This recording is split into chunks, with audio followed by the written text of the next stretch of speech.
Hey, I'm Zacht. I've been designing presentations for 10 years. Started at the Apple Store teaching Keynote to customers.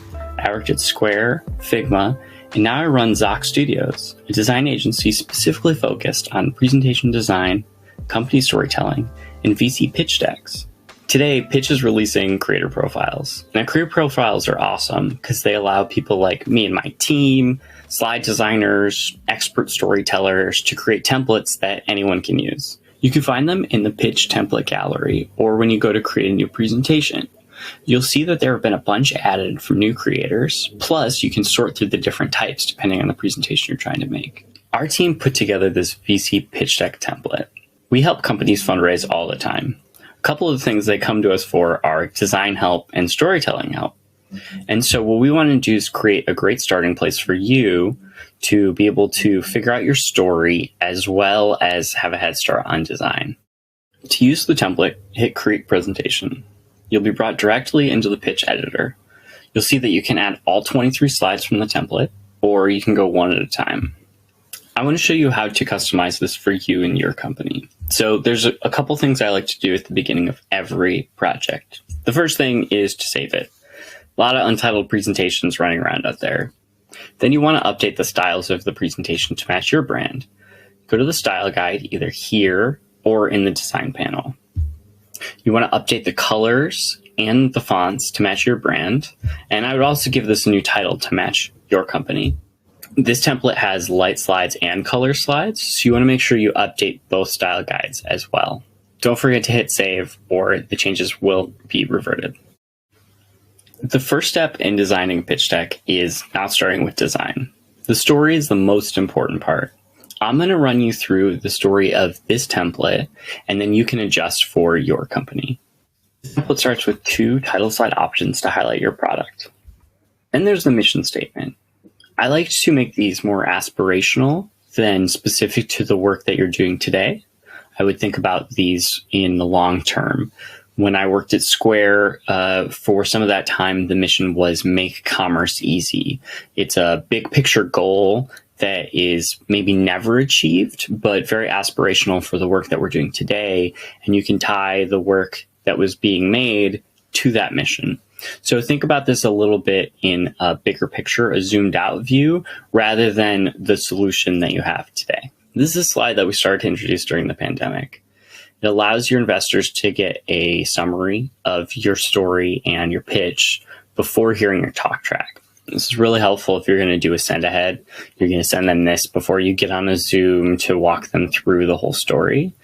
What I like to do is hide this entirely, so it's not necessarily part of the narrative that you're telling.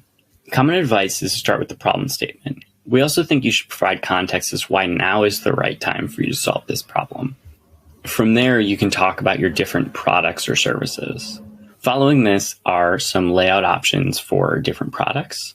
Obviously, this is going to be very tailored to you and your company.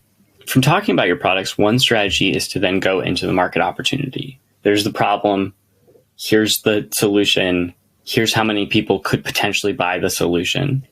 From there, you want to talk about how you're going to reach all those people. So this is the go-to-market slide.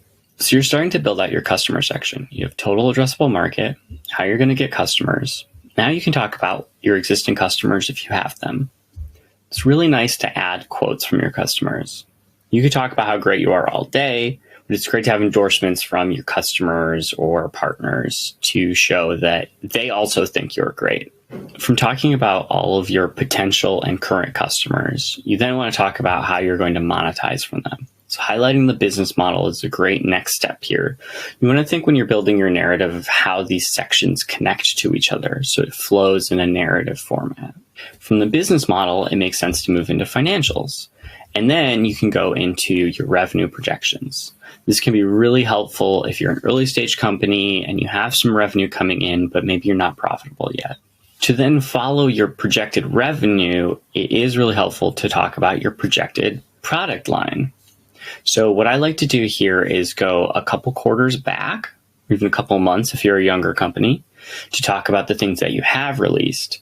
And in the future, you want to talk about what you're going to do. This is also sort of saying this is what we're going to do with the money that we get. You also want to think about how this looks similar to a graph. So on our previous slide, this is like up and to the right. Yeah, that's the ideal for revenue charts. And so it gets bigger on the right side, smaller in the past. So it shows momentum, right? What we like to do is do the same thing with our product roadmaps, is by having more things in the future, it looks like momentum visually. A lot of the times you get a little bit more granular in the future. It's international launch, product line 2, subscription service, right? And so those are big things that will be huge boosts for your revenue and how you get to a chart like this. But it doesn't look that way visually. It always looks like it gets smaller. And you want to think that if an investor is giving you money, they're going to get more out of your business. Your business is going to be able to do more with that money. Then you want to highlight how your team is uniquely positioned to execute on all of that. We've left room here for company logos to talk about your team's background and also any existing investors you may have.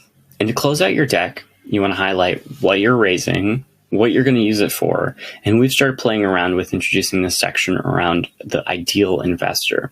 This could be a great way to customize this to the specific investor that you're pitching.